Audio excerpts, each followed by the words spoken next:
Muchas gracias.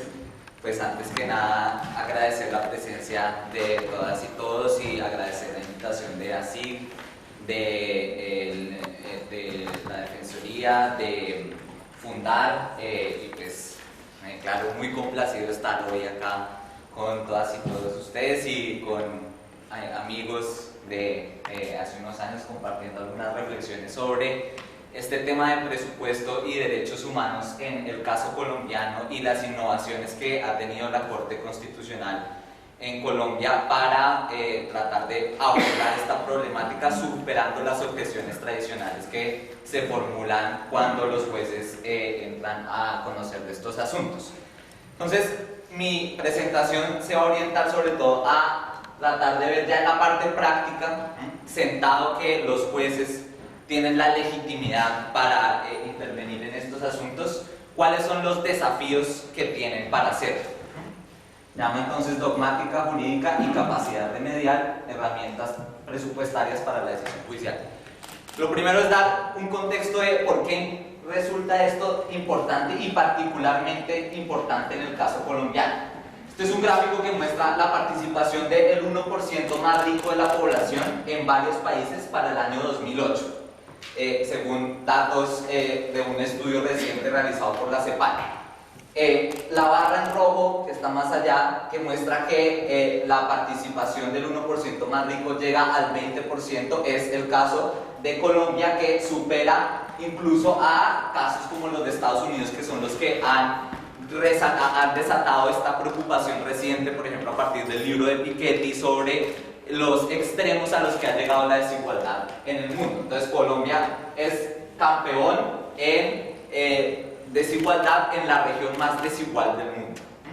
Y el problema dramático con esto es que el asunto más dramático es que esta desigualdad no se ve alterada por la acción del Estado. Es decir, si uno calcula los índices de desigualdad antes y después de los impuestos y el gasto público, no se ven particularmente afectados en América Latina, en parte porque los presupuestos también están capturados por grupos de interés y desde esa perspectiva es muy difícil avanzar hacia sistemas de tributación y de gasto público progresivos. Por esta razón es que resulta tan relevante este asunto de la capacidad del Poder Judicial de intervenir en estos asuntos en contextos donde el Poder Ejecutivo y el Poder Legislativo han fallado en corregir estos problemas distributivos.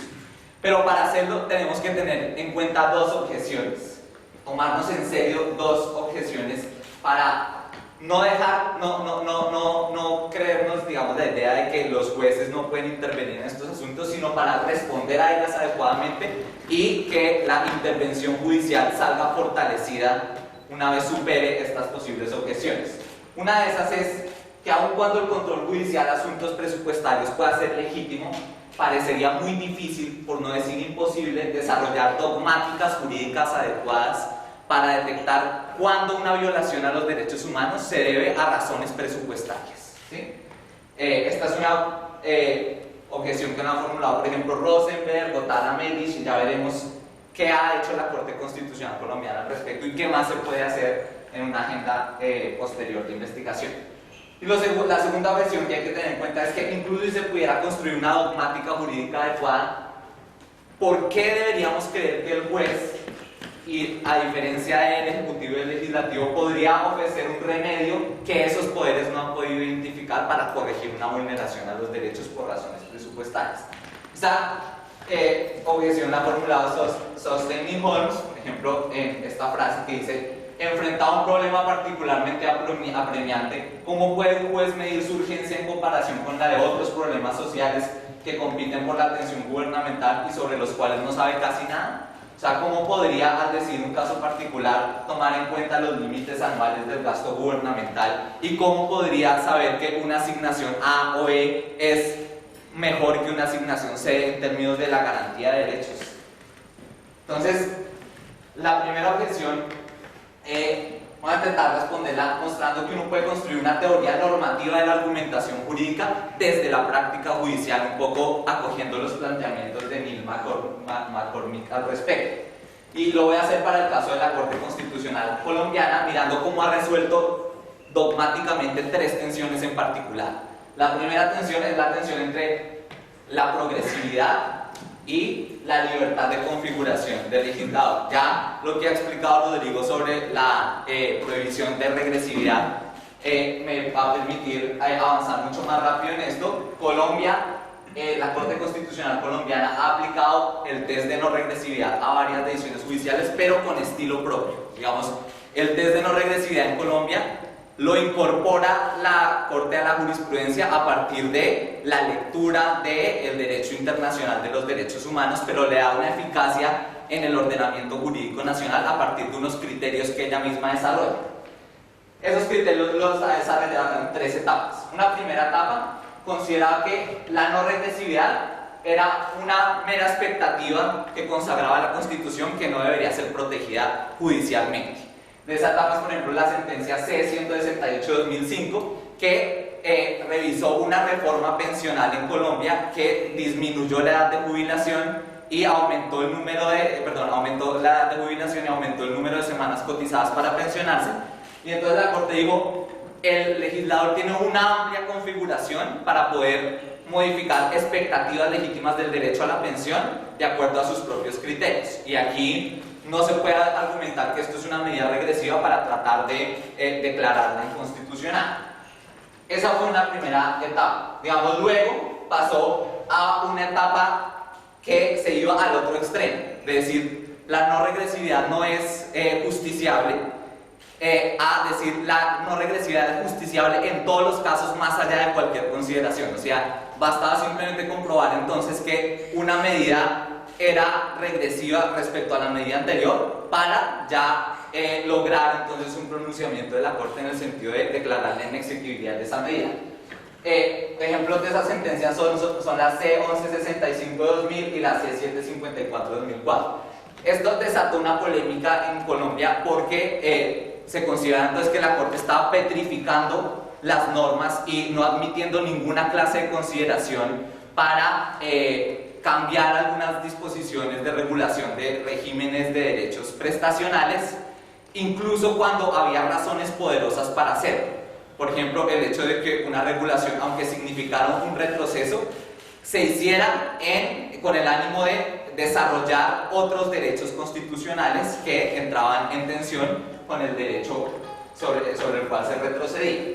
Entonces, la Corte desarrolló una tercera fase del principio de no regresividad, que es la no regresividad como respeto a las conquistas sociales, como una presunción de irreversibilidad sobre las conquistas sociales, salvo que su recorte esté debidamente justificado. ¿Y cómo desarrolló esto del debidamente justificado? A través de algo que se conoce como el test de proporcionalidad. El test de proporcionalidad consiste en mirar si la medida regresiva, primero, se justifica por otro fin constitucionalmente legítimo. Segundo, si la medida regresiva es necesaria para lograr ese fin constitucionalmente legítimo. Y tercero, si la medida es proporcional en el recorte de derechos que implica para lograr el fin legítimo que se propone. Aplicando este test de no regresividad, la Corte, por ejemplo, tumbó declaró inexequible un artículo de la ley del presupuesto que contemplaba reducir los aportes de la nación a las universidades públicas. En ese momento, la Corte aplicó el test de proporcionalidad y verificó que en el Congreso no se había dado ningún tipo de debate sobre la necesidad de esa medida para lograr la sostenibilidad de las finanzas públicas, que era el fin legítimo que se argumentaba para adoptar esa medida regresiva. Entonces, dijo, no hubo un mínimo de discusión en el legislativo, aquí aplicó un criterio procedimental, un criterio deliberativo, y consideró que sin un mínimo de discusión en el Congreso es claro que esa medida no estaba justificada, ¿no? Ni en su necesidad ni en su proporcionalidad. Pero por otro lado, ha habido unas aplicaciones de ese test de no regresividad que han llevado a la aceptación de las medidas regresivas. Por ejemplo, en el año 2013 tramitó una reforma laboral que recortaba la remuneración a las horas extras, las horas por fuera de la jornada laboral, entre otras medidas de flexibilización laboral, y la ley se demandó por un cargo de no regresividad. La Corte lo que dijo fue, después de una controversia muy fuerte entre economistas sobre la pertinencia o no de esa medida para reducir el desempleo y de que esa controversia se diera en el Congreso, dijo, en el Congreso se discutió lo suficiente esta ley, ¿sí? Hay una controversia muy fuerte sobre su eficacia, pero la Corte Constitucional no debe meterse a juzgar razones de conveniencia cuando hay posiciones muy diversas sobre su pertinencia, ¿sí? Y si hay un debate legislativo fuerte y la medida no viola el núcleo esencial del derecho, esa medida es admisible si se propone realizar un fin constitucionalmente legítimo, como lo era en ese momento, garantizar el empleo para más gente según la argumentación de los economistas ortodoxos.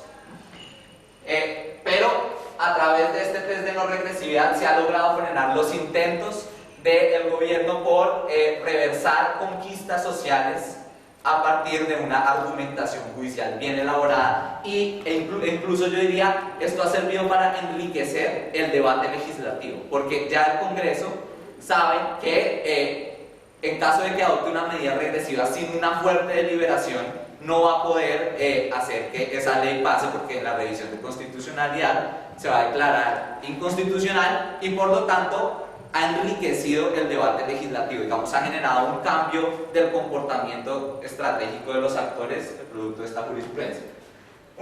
Una segunda tensión es la tensión entre tutela y efectiva y el principio de reserva legal en materia presupuestaria.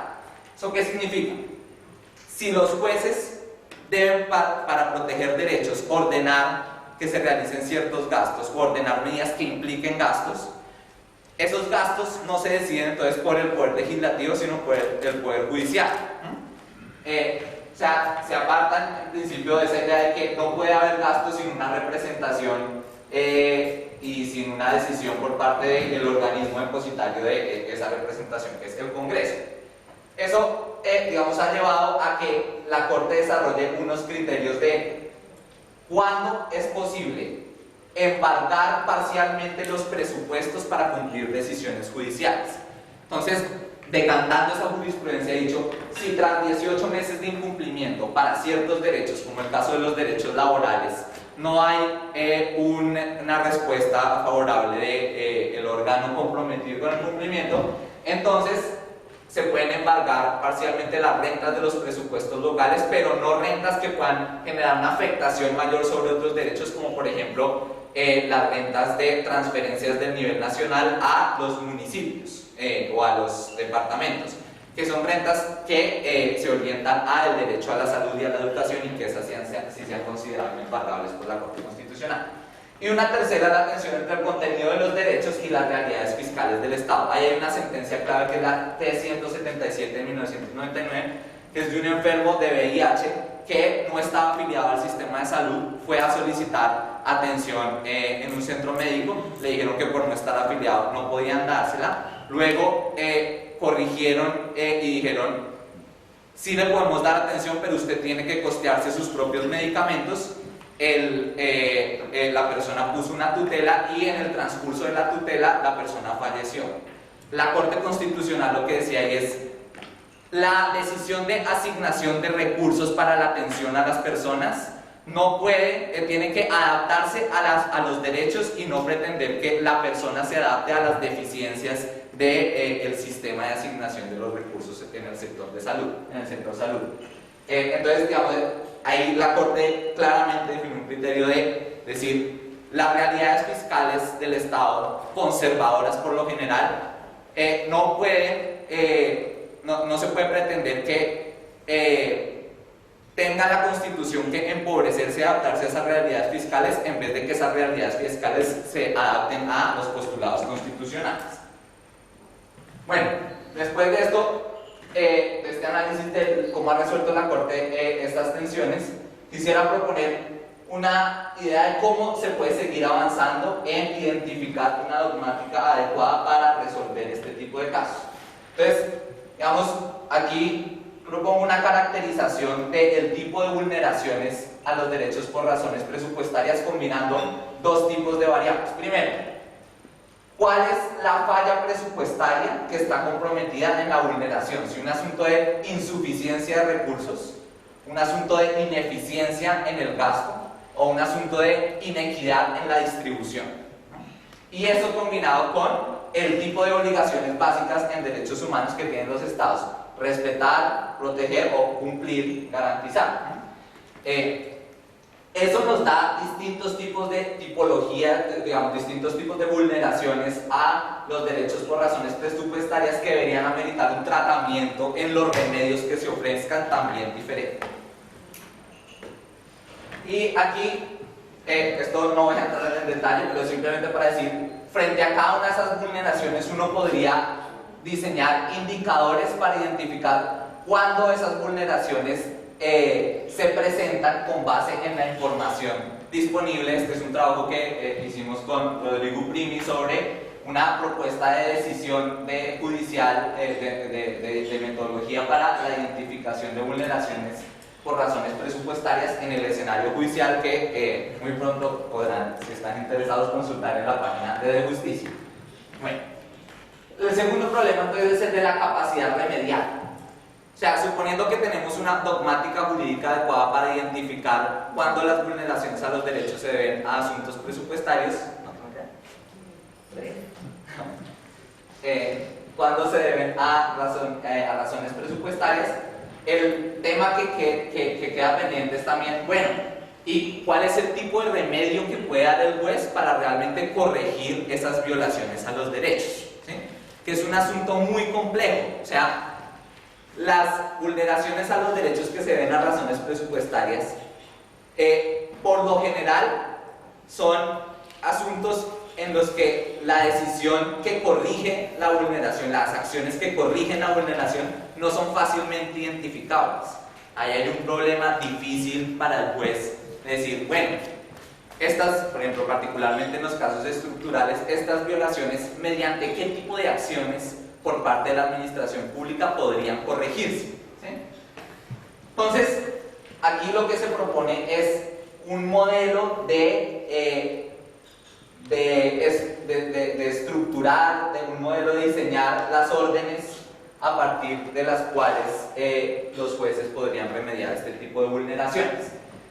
En primer lugar, hay que tener presente que la función del juez es también llamar la atención sobre un problema social no resuelto por distintos tipos de fallas. Por ejemplo, puede ser por fallas de representación, cuando los afectados no tienen la debida representación en el órgano que decide las apropiaciones presupuestales y por lo tanto sus intereses han sido excluidos e ignorados en la definición del presupuesto.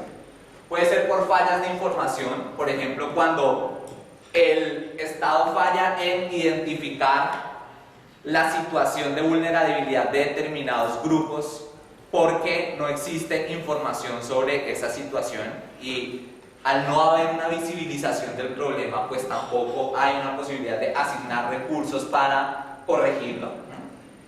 O fallas mayoritarias, que es cuando, digamos, la voluntad democrática abiertamente desconoce los intereses de minorías y el Poder Judicial debería jugar entonces el rol contramayoritario para corregir esa vulneración a los intereses de estas minorías.